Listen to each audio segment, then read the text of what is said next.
Hello, my little friends. Welcome back. Are you ready for today's story? Alright, let's get to it. Salt in His Shoes by Dolores Jordan with Rosalind M. Jordan, illustrated by Kadir Nelson.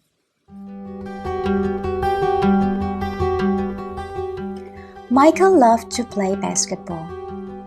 Every Saturday, he followed his older brothers, Larry and Ronnie, to the park, hoping that they would let him play. And if one of the guys who usually played with them didn't show, they always did.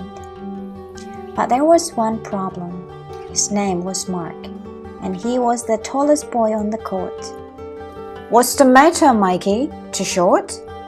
Mark flapped his arms in Michael's face. "Over here!" shouted Larry. But when Michael threw the ball, Mark's long arms came out of nowhere and knocked the ball away. It flew into the hands of a player on Mark's team. He made the basket. And the game was over, just like that. "I'm really sorry, guys. If I were taller, that wouldn't have happened." All the way home, Michael apologized, even though no one was mad at him. His oldest brother, Ronnie, tried to cheer him up. "Look, little brother, you played good today. Don't worry. We'll win the next time." When they got home, Michael went into the kitchen where Mama was cooking dinner. He was still disappointed, and she could tell.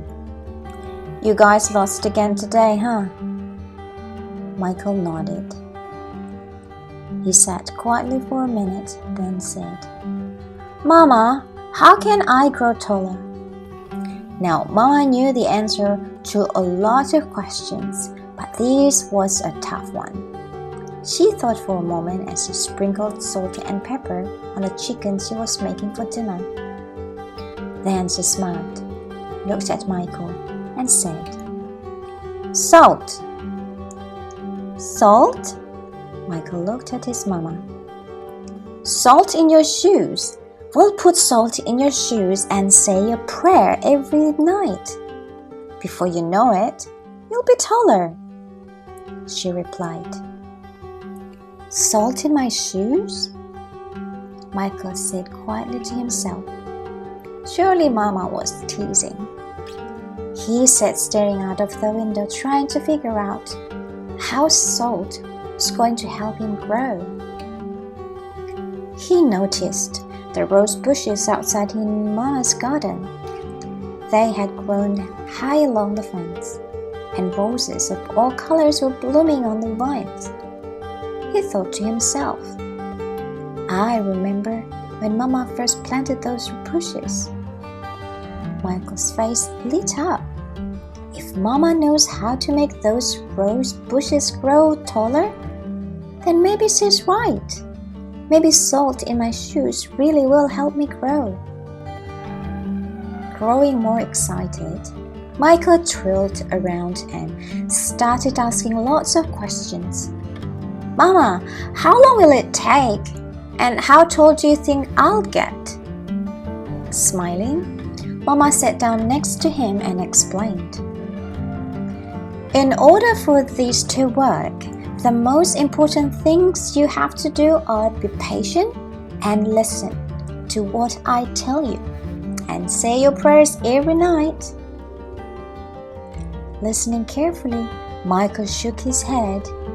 "Okay, Mama, I'll be patient, but what does saying my prayers have to do with it?" "Everything," Mama replied, and she hugged him. "Now go wash up and tell your brothers and sisters to get ready for dinner." Michael dashed out of the kitchen, almost knocking over his father. He was walking in. "What's he up to now?" asked Daddy. The usual," laughed Mama, "chasing a dream." Later during dinner, Mama noticed that Michael was barely eating anything. He was already daydreaming about being taller. "Michael, first thing first, You won't grow if you don't eat, especially your vegetables, Mama said. But I'm not really hungry, he said.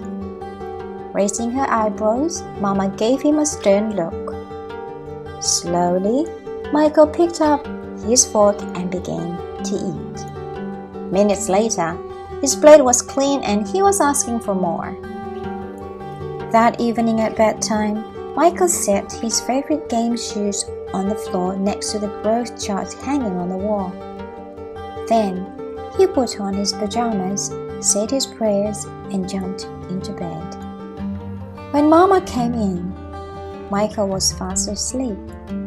By the look on his face, she could tell he was already playing basketball in his dreams. Standing by his bed, Mama sprinkled salt in his shoes. Then she prayed quietly over him as she did all the children.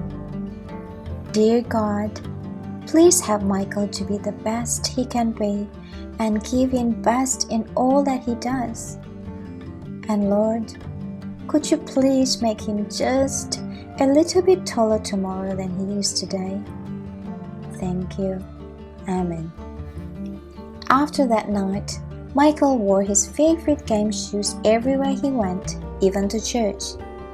And he stopped going to the park with his brothers on Saturdays. Instead, he stayed home and practiced. He wanted to grow a few more inches before he went back to the park. After 2 months of practicing and waiting patiently and praying, Michael stood next to the growth chart on his wall. Nothing. He hadn't grown an inch. He was disappointed, but he did not stop believing. I've just got to give it time like Mama said, Michael thought to himself. And that's what he did. 2 more months of practicing went by and still nothing. Now Michael was becoming a little sad. Not only had he not grown 1 inch, but he also missed playing basketball with Larry and Ronnie. About the only thing he didn't miss was being picked on by Mark. When the next Saturday came, his brothers tried to get Michael to go with them to the park, but he wouldn't budge.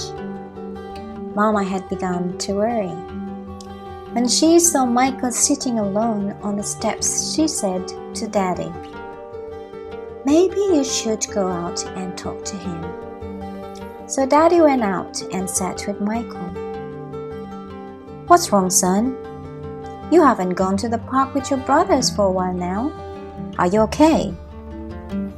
Michael didn't say anything at first. Then he looked at Daddy and said, "I thought I would at least be a few inches taller by now. I did everything Mama told me to do, but nothing's happened." "Michael, why do you want to be taller?" Daddy asked. "If I were taller, I'd be a great player and I could help our team win," Michael answered. "But you are a great player, son, and you already have everything it takes to be a winner right in here." Daddy tapped Michael on his chest. "Being taller may help you play a little better, but not as much as practice, determination, and giving your best will. Those are the things that make you a real winner." Michael thought about what Daddy said for a minute. Then suddenly he jumped up and took off. "Where are you going?" Daddy yelled after him.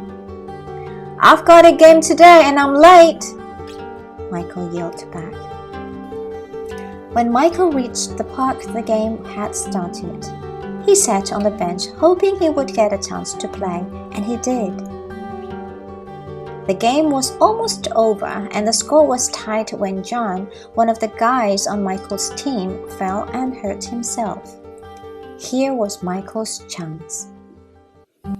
Michael joined his team in the huddle as they gathered on the sideline for a timeout. "Okay, the game is tied. All we need is 1 point. Who wants to take the shot?" Ronnie asked. He looked in Michael's direction. Feeling more confident than ever, Michael said, "I'll do it." When the whistle blew and the game began again, Mark began to pick on Michael as usual. "Still trying to play with the big boys, huh?" Mark taunted. But Michael paid him no attention. Taller or not, he had been practicing, and today he was determined to win. Larry threw the ball in bounds to Michael. Michael caught it, bounced it for a moment, and then took off running. As he approached Mark, Michael shifted to his right. Mark followed, but while he was still shifting, Michael spun to his left. He stepped behind Mark and shot. The ball arced for above his opponent's hand and fell silently through the hoop. 2 points! The game was over. Michael's team had won. It was just as Michael had dreamed. When he realized what he had done, Michael took off running and didn't stop until he had reached home. Bursting through the door, he shouted, "I did it, Daddy! I did it! I shot right over the tall guy's head and we won the game!" Running in behind him, Ronnie and Larry joined the celebration. "That's right, little brother. You did it. You won the game for us." Michael remembered the look that Ronnie gave him during the last time out of the game and said, "No, we won the game, but I was the star." They all laughed. After that day, Mama stopped putting salt in Michael's shoes. But Michael did not stop being patient and working hard and praying. So that must be what made Michael grow to be a 6'6" tall basketball superstar.